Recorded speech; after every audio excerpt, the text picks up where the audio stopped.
What is up, my bit of roast beer Maniac here? NBA game picks and spreads for January 14th. It's a Monday, so we all hate Mondays, but I love me some basketball, and we got some good games on today. Today we got Celtics at the Brooklyn Nets. Celtics have not been really that good as of late. They've been solid, but they lost to the Magic in a very close game. The thing that concerns me the most about the Celtics is the inconsistency shooting from three.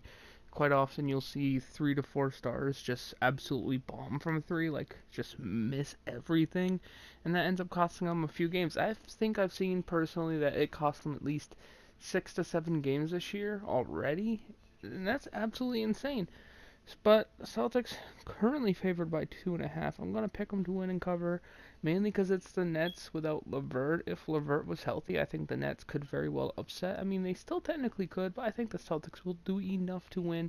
2.5, I think, is good because I don't think the margin of victory will be too much, and it should be a good game. Then we have the Grizzlies at the Rockets. One reason why this is my game of the day, as you may say, is because James Harden set a record, well, a record for players I've ever watched, 16 missed threes in a game. And the funny thing is, they lost by less than 10 points. Personally, if I'm the coach of the Rockets, which James Harden obviously is, because if there was an actual coach for the Rockets, after he's 1 for 15, you don't let him keep chalking it up. You gotta have some accountability. I'm not saying he can't shoot threes. Obviously, we know James Harden can shoot threes. He set a record for I think, 11 games in a row with 5 made threes, which is incredible, absolutely incredible. But when someone's stroke is just off on a night, it's off. Almost every star has had at least one night where he could not hit a three. I remember seeing Curry have at least one night where he just couldn't hit a three no matter what. And Harden had that night. After you would think 1 for 10, the coach would have been like, okay, facilitate the ball more, pass more, I'm getting the paint, force it in. Because he was doing amazing inside the 3-point mark.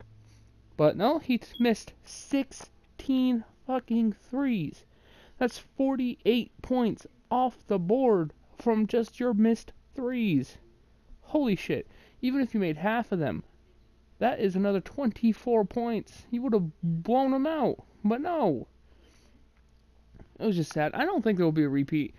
Rockets are currently favored by 4.5, and I think the Rockets do win this one. I think underrated key factor here is going to be Austin Rivers. They are currently favored by 4.5, so I think they cover. I think 4.5 is solid, and I'm not going to go up or down on that one. Mike Conley, another reason why this is game of the day is the Grizzlies look to be sliding, currently 19 and 23, so maybe this is the year they trade away a veteran to try to get some younger, more athletic talent. Maybe that's Gasol, which would be really hard to do. Maybe that's Connolly if you can, someone. But I think it's time for the Grizzlies to start to go younger, and hopefully they do, but hopefully they make it competitive at least this year. Because Gasol and Connolly, as basketball players, I love them, man. They deserve to be on competitive teams. Then you get the Hornets at the Spurs. Spurs currently favored by 8.5 here. NBA TV, 8:30 p.m. Eastern, 5:30 p.m. Pacific time. It's going to be interesting to see the reception that Tony Parker gets in San Antonio. I think it should be a warm welcome back because he spent so long, so many good years in San Antonio. One of the best Spurs to ever play the game. I think Spurs win this one in cover, but away from basketball, I'm interested to see how Tony Parker gets received before the game, when he gets on the court, when he makes a basket, just to see if, Spurs fans treat some of their former players better than they did Kawhi Leonard. Kind of like a retrospective kind of thing. Plus, the Hornets could be competitive in this one. I expect them to keep it close most of the game, but something about DeMar DeRozan in this one just gets me thinking no chance Spurs lose. But obviously in basketball this year there's always a chance. Then you get the Pistons at the Jazz. Jazz favored by 8 here. I'm going to pick the Jazz to win and cover. One reason being Gobert in the paint. I love his matchup against Andre Drummond. That little extra size and arm length I think will be an advantage here. He should be able to stop him in favor should be able to stop Blake Griffin from dominating in the paint as much as he did against the Clippers, and Donovan Mitchell has a good matchup in this one as well.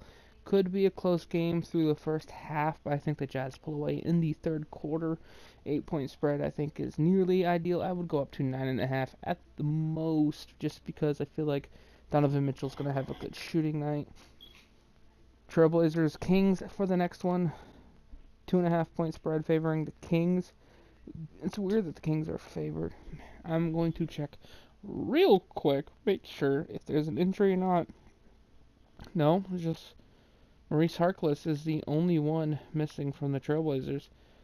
And the matchup predictor via ESPN app has it a near 50-50, so this one's very interesting. I'm actually going to pick the Kings to win this one. Normally, I would pick the Trailblazers because of the shooting potential, but this Kings team seems special to me. And by special, I don't mean they're not great. They're probably not going to beat the best teams, but they're doing something right. They don't have the pieces to really contend this year, but they are 22-21. That is incredible. Then you have the Pelicans at the Clippers. Clippers by 2.5. I'm going to pick the Pelicans in the upset here, with the key being Drew Holiday. I think Drew Holiday should have a good game. 25 and 10, and by that I mean 20 points, 5 rebounds, 10 assists at least. Anthony Davis should have a good game, and I'm still waiting for Mirotic to come back, because once he does, I feel like the Pelicans might be able to sneak into the 8th seed in the West, but it's going to be a hard one to see. Anyway, guys, hope you have a good day. See you later. I gotta go eat some tacos. Peace.